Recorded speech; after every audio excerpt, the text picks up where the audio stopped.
नमस्कार दोस्तों, मैं विजय पाटिल आप सभी छात्रों का हार्दिक स्वागत करता हूं।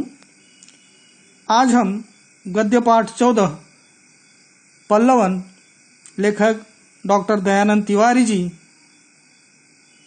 इस पाठ के बारे में जानकारी हासिल करने वाले हैं। दोस्तों, पल्लवन का अर्थ क्या होता है, तो सर्वप्रथम हम उसकी विस्तृत जानकारी प्राप्त कर लेते हैं, जो इस प्रकार है कि पल्लवन का अर्थ विस्तार करना, विकास करना, विस्तृत करना, बढ़ाना आदि। छोटे से छोटे वाक्य खंड में जो विचार बंद पड़े हैं उन्हें खोल देना, फैला देना ही पल्लवन कहलाता है। अर्थात विस्तार रूप से उसे बताना, प्रस्तुत करना पल्लवन कहलाता है। संक्षेपण के विपरीत प्रक्रिया पल्लवन है। पल्लवन एक प्रकार से कली से फूल बना देने की प्रक्रिया है।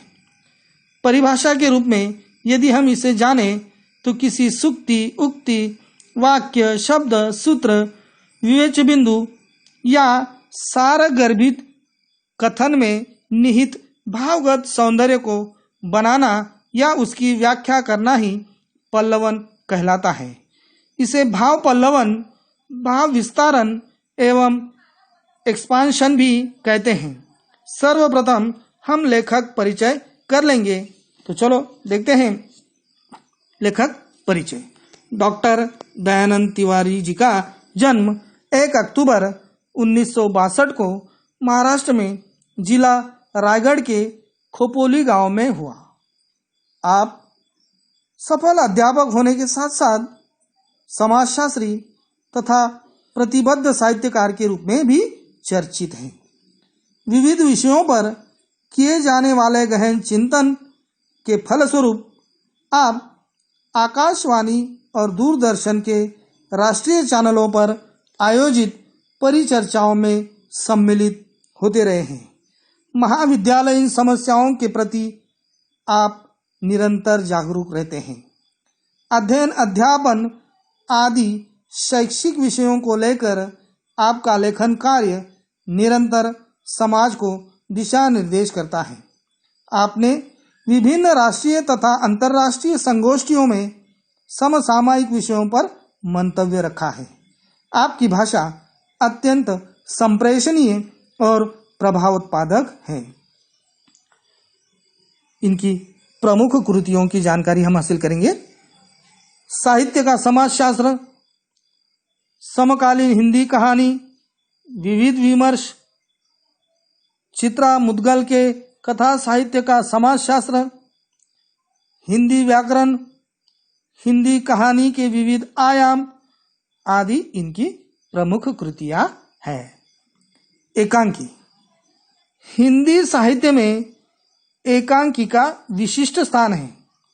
एकांकी को सरल भाषा में नाटक का लघु रूप कहा जा सकता है।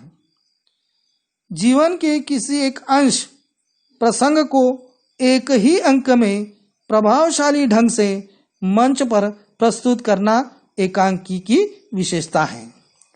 अपनी बात को व्यक्त करने हेतु वर्तमान समय में एकांकी को उपयोग में लाना लेखकों के लिए उपयुक्त सिद्ध होता है। पाठ परिचय हम देखेंगे।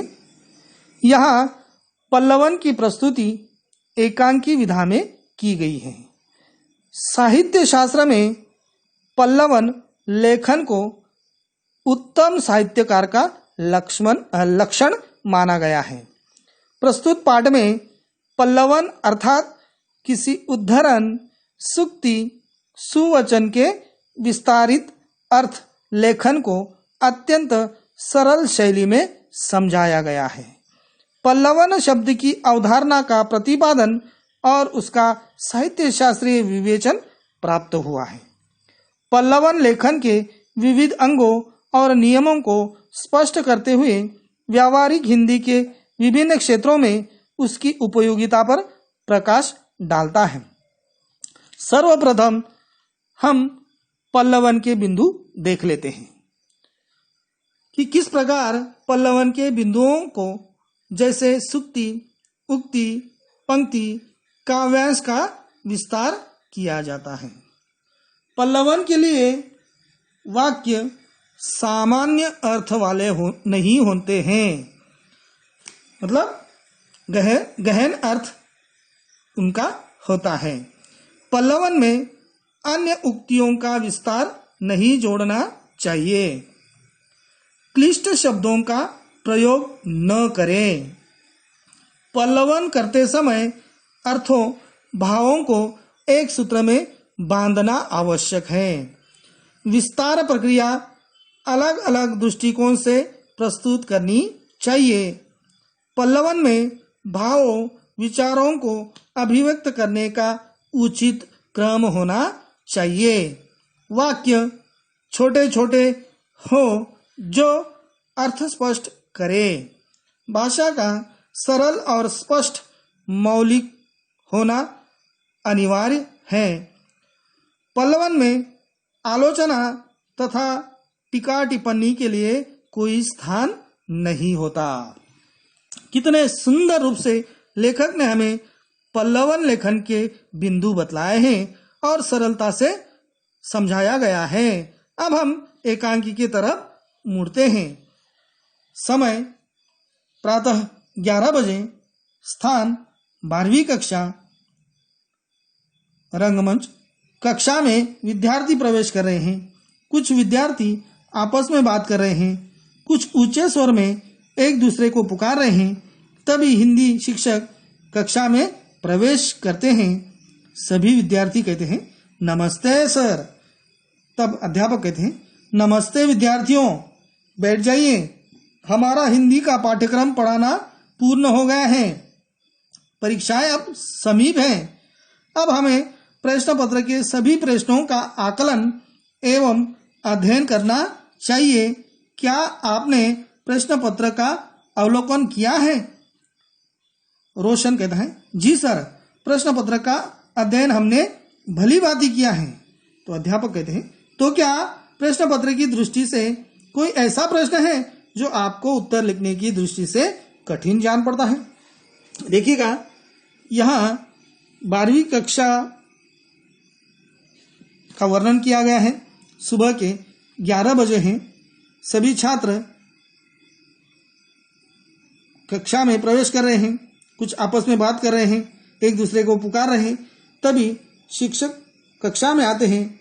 छात्र सब मिलकर नमस्ते करते हैं। अध्यापक छात्रों को बैठने की सूचना करते हैं और पढ़ाते हुए कहते हैं कि हिंदी का हमारा पाठ्यक्रम पढ़ाना पूर्ण हो गया है। अब परीक्षाएं समीप है। अब हमें प्रश्न पत्र के सभी प्रश्नों का आकलन एवं अध्ययन करना चाहिए। क्या आपने प्रश्न पत्र का अवलोकन किया है? तो सभी छात्र जवाब देते हैं कि सर, हमने अध्ययन भली भांति किया है। तो अध्यापक पूछते हैं क्या प्रश्न पत्र की दृष्टि से आप लोगों को उत्तर लिखने की दृष्टि से कोई ऐसा प्रश्न है जो कठिन जान पड़ता है?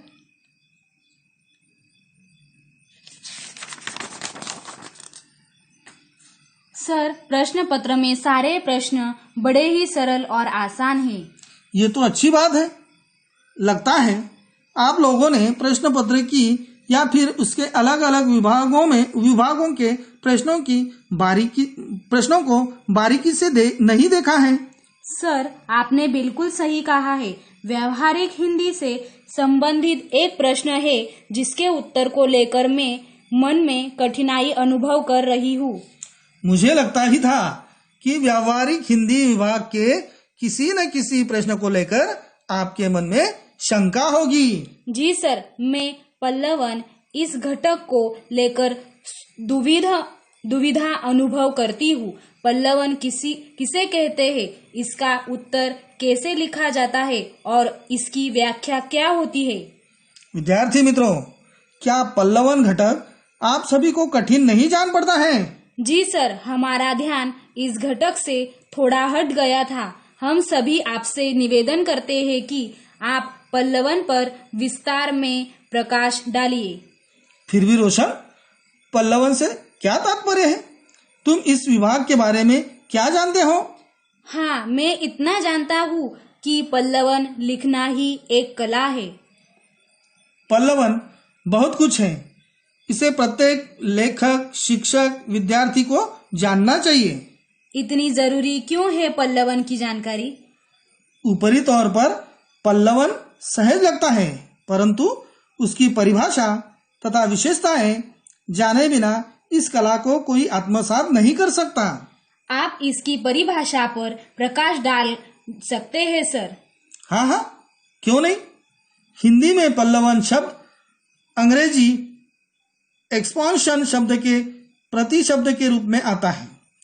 पल्लवन का अर्थ है विस्तार अथवा फैलाव। यह संक्षेपण का विरुद्धार्थी शब्द है। जब किसी शब्द, सूक्ति, उद्धरण, लोकोक्ति, गद्य, काव्य पंक्ति आदि का अर्थ स्पष्ट करते हुए उसका दृष्टांतों, उदाहरणों अथवा काल्पनिक उड़ानों द्वारा 200 से लेकर 300 शब्दों में विस्तार करते हैं तो उसे पल्लवन कहते हैं, अर्थात विषय का विस्तार करना पल्लवन है। तो क्या पल्लवन का मतलब सिर्फ विषय का विस्तार करना है? नहीं नहीं, सिर्फ विस्तार नहीं, उसकी और भी कुछ विशेषताएं और नियम होते हैं। मैं कुछ समझा नहीं। आइए मैं समझाता हूँ।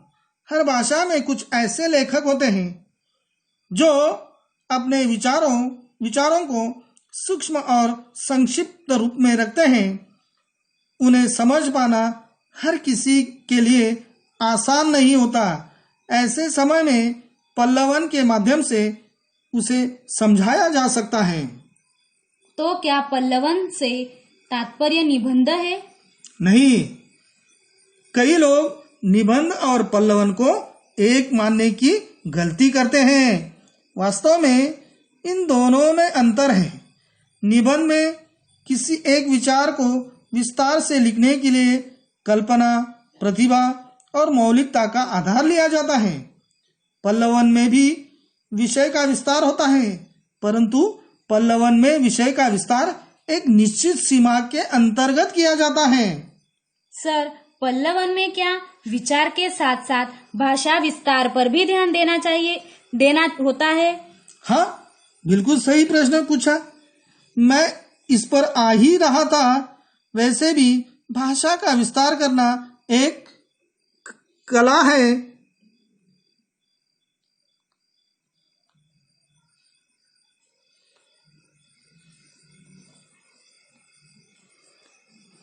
इसके लिए भाषा के ज्ञान के अलावा विश्लेषण, संश्लेषण, तार्किक क्षमता के साथ साथ अभिव्यक्त कौशल की आवश्यकता होती है। इसमें भी आख्याता के प्रत्येक अंश को विषय वस्तु की गरिमा के अनुकूल विस्तारित करना होता है। भाव विस्तार को भी पल्लवन कहा जाता है। सर जी, क्या पल्लवन में भाव विस्तार के साथ साथ चिंतन भी होता है? अच्छा प्रश्न पूछा तुमने। पल्लवन में भाव विस्तार के साथ चिंतन का स्थान भी महत्वपूर्ण होता है। संसार में जितने महान चिंतक, साहित्यिक, विचारक हैं, उनके गहन चिंतन के क्षणों में जिन विचारों और अनुभूतियों का जन्म होता है उसमें सूत्रात्मकता आ जाती है। सरसरी दृष्टि से पढ़ने पर उसका सामान्य अर्थ ही समझ में आता है, किंतु उसके सम्यक अर्थबोध एवं विस्तार को समझने के लिए हमें उसकी गहराई में उतरना पड़ता है। जो हम उस गंभीर भाव वाले वाक्य खंड, वाक्य या वाक्य समूह में गोता लगाते हैं, त्यों हम उसके मर्मस्पर्शी भावों को समझने लगते हैं।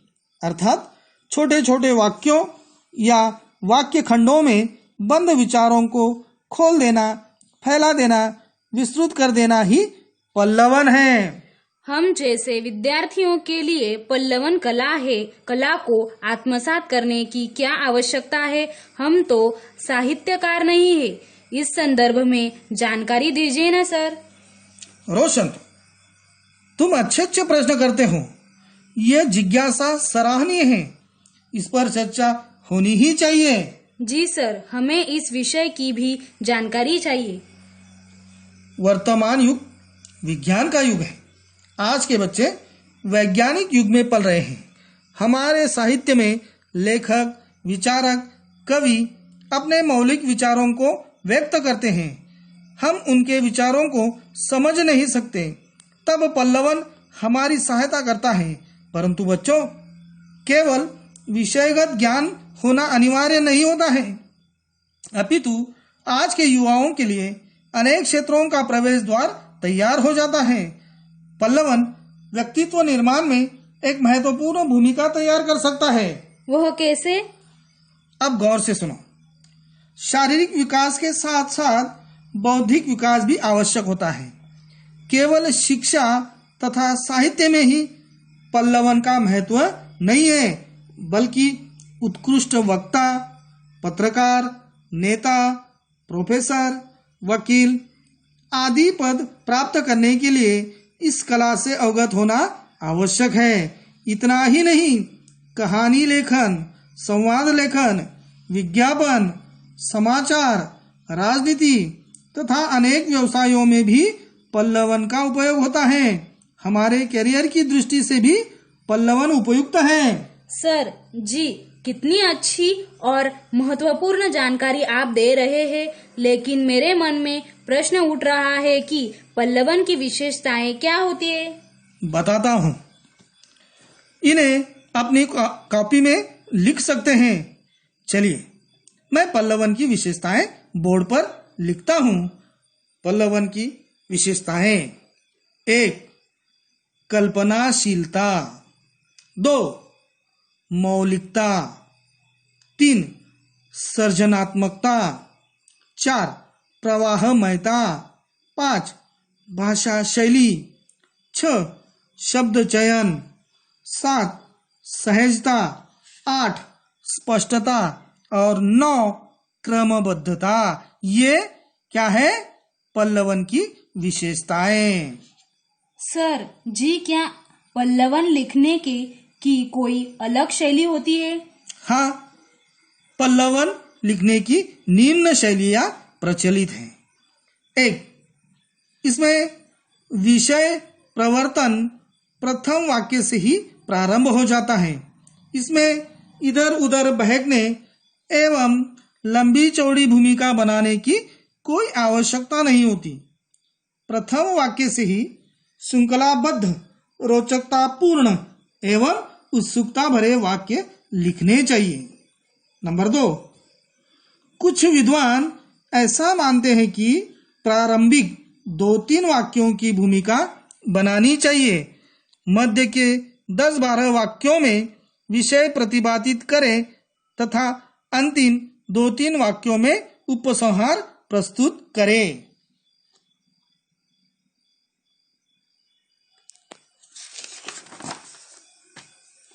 सर, क्या पल्लवन की प्रक्रिया भी अलग होती है? इस संदर्भ में भी संक्षिप्त में जानकारी दीजिए ना।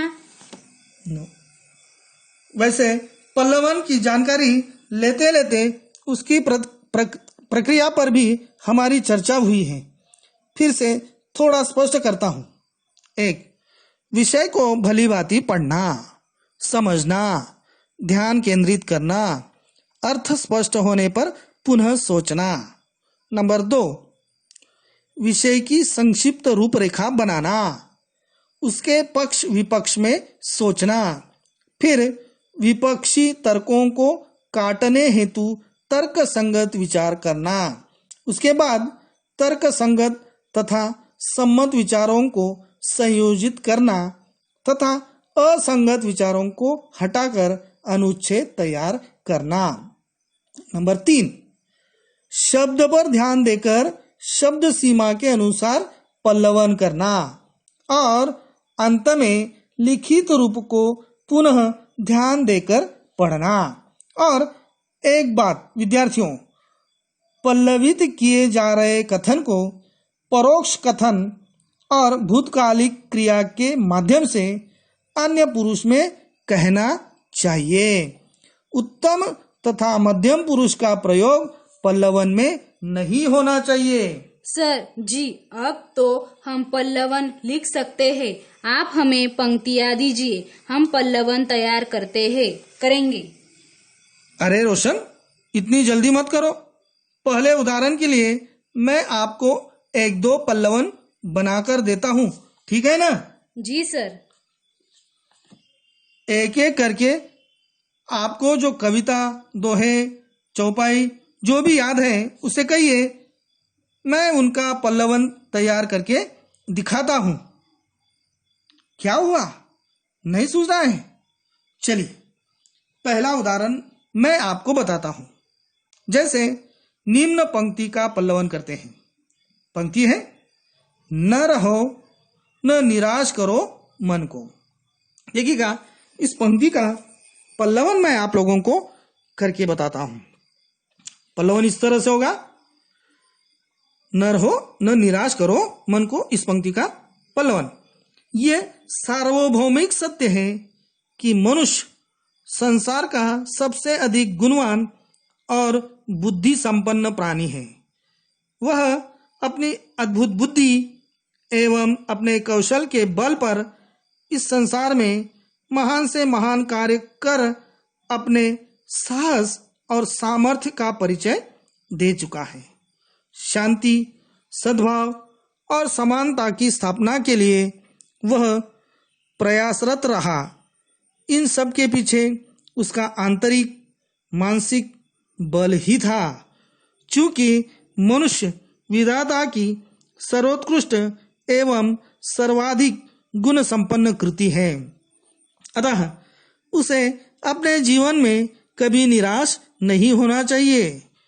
ये तो मनुष्य का जीवन है कि जहाँ उसके जीवन में सुख है वहाँ दुख भी है, लाभ है तो हानि भी है, सफलताएं हैं तो असफलताएं भी हैं।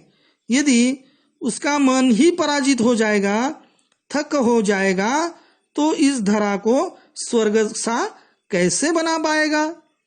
उसके मन की इसी संकल्प विकल्पमयी साहसिक शक्ति को उसका मनोबल कहा जाता है, जो उसे हर समय श्रेष्ठ बनाने हेतु कर्म के लिए प्रेरित करता है। जी सर, अब हमें समझ में आ गया है। सर, मैं एक सूक्ति जानता हूँ, क्या आप इसका पल्लवन करके दिखाएंगे? अविवेक आपदाओं का घर है। हाँ जरूर। देखिएगा, अविवेक आपदाओं का घर है। इसका पल्लवन मैं बताता हूँ। विवेक, बुद्धि और ज्ञान मानव की बौद्धिक संपदा है।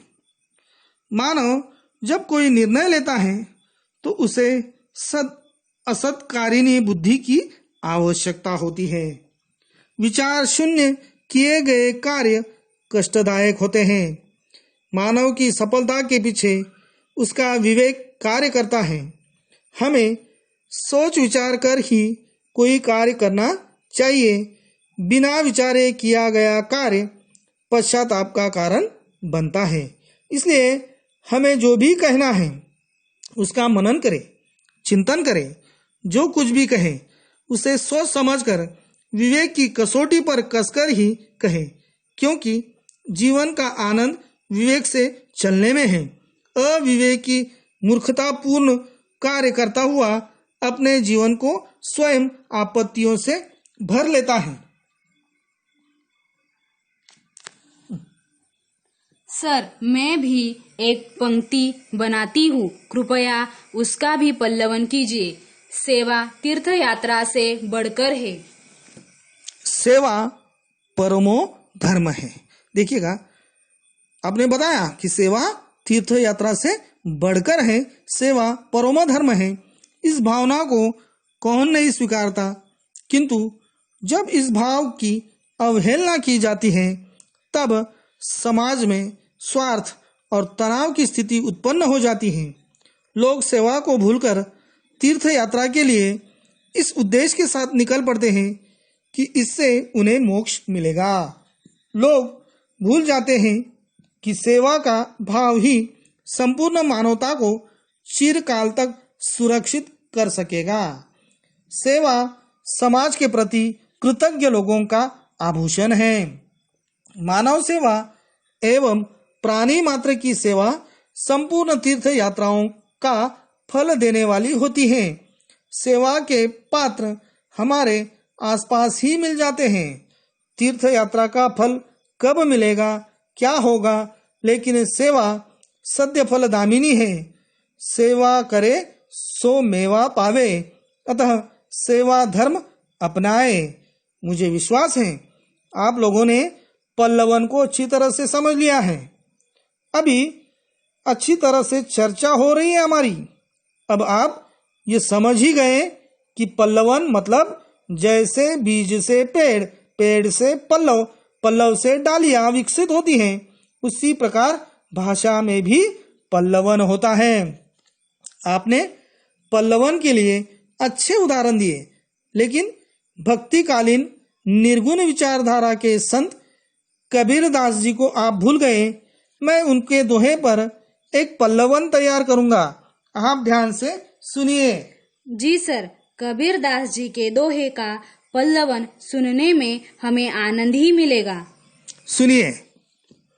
जो तो को काटा बुए ताई बोई तू फूल। देखिएगा, पंक्ति है, जो तो को काटा बुए ताही बोई तू फूल। ये दोहा है। इसमें कहा गया है कि संसार में शुभ चिंतक कम होते हैं, अहित करने वाले या हानि पहुंचाने वाले अधिक होते हैं। ऐसे व्यक्तियों के प्रति क्रोध आना एक स्वाभाविक प्रतिक्रिया है। साधारण व्यक्ति यही करते हैं। अहित करने वाले का हित सोचना, कांटे बिछाने वाले के लिए फूल बिछाना और मारने वाले को क्षमा करना एक महान मानवीय विचार है। इसके पीछे अहिंसा की भावना छिपी हुई है। सबके प्रति मैत्री भाव की साधना है। प्रकृति भी हमें यही शिक्षा प्रदान करती है। इसके अनेक उदाहरण मिलते हैं। अब वृक्षों को ही देखिए। पत्थर मारने वाले को वृक्ष फल देता है। निष्पीड़न करने वाले को सरसों उपयोगी तेल देती है। पत्थर पर घिसा जाने वाला चंदन सुगंध और शीतलता देता है।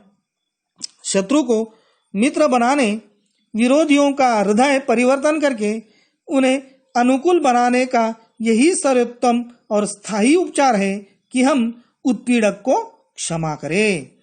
जो हमारा अपकार करता है, हम उसका भला करें, उसके मार्ग को निष्कंटक बनाएं, उसमें फूल बिछा दे। फूल बिछाने वाला सदैव लाभ में रहता है। कांटा बिछाने वाला स्वयं भी उसमें उलझकर घायल हो सकता है। महान पुरुषों का भी यही मत है। अतः हम अपकारी के साथ उपकार करें। सर जी, पल्लवन तो बड़ा रोचक होता है। हाँ, आज तक पल्लवन से डर ही लगता था, पर आज तो सारा डर निकल गया। अब हम अच्छी तरह से पल्लवन कर सकते हैं। जी सर, आपका बहुत बहुत धन्यवाद। फिर से पल्लवन विषय का सविस्तर पुनरावर्तन करा कर विषय से संबंधित सारी आकांक्षाओं को आपने दूर किया। जी सर, मैं पूर्ण प्रश्न पत्र को आसानी से लिखकर अच्छे अंक प्राप्त कर सकती हूँ। यह आत्मविश्वास अब मुझे प्राप्त हो गया है। मुझे भी खुशी हुई कि आपने पल्लवन के संदर्भ में इतने सारे प्रश्न किए। चलो, आज बहुत जानकारी मिली है आपको। साहित्य की ऐसी ही रोचक जानकारी हम लेते रहेंगे। अब हम अपनी इस चर्चा को विराम देते हैं। इस तरह आज हम लोगों ने पल्लवन कैसे करते हैं, पल्लवन की विशेषताएं क्या हैं और पल्लवन की प्रक्रिया के बारे में विस्तृत जानकारी हमने इस पाठ में देखी है या जानकारी हासिल की है। मुझे आशा है कि आप लोगों को पल्लवन अच्छी तरह से समझ में आ गया हो। तो पल्लवन का अर्थ है विस्तार करना।